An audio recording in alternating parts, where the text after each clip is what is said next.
Governor Sindh Kamran Khan تیسوری کی خدمات کے اعتراف میں یونٹی فوڈز کے CEO فاروق امین کی رہائش گاہ پر استقبالیہ کا اہتمام۔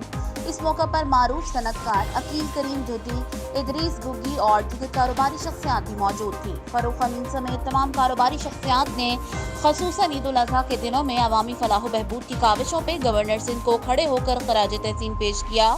گورنر سندھ کی کاوشوں سے عام آدمی کو ریلیف ملا اور ایسے افراد بھی راشن حاصل کر پائے جو واقعی اس کے مستحق تھے۔ اس سارے انتظام کو کسی بھگدڑ کے بغیر اور نظم و ضبط کے ساتھ منعقد کرنے پر بھی گورنر سندھ مبارکباد کے مستحق ہیں۔ گورنر سندھ نے بتایا کہ 12 ربیع الاول کو میری تعیناتی ہوئی تو اسی دن سے یہ عہد کر لیا تھا کہ عوام کی فلاح و بہبود کے لیے جو کچھ ہو سکا وہ کروں گا۔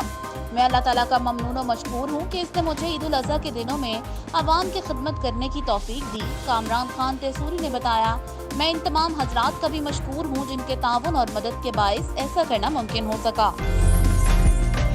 عمدہ میں پکائیں اور جی بھر کے کھائیں۔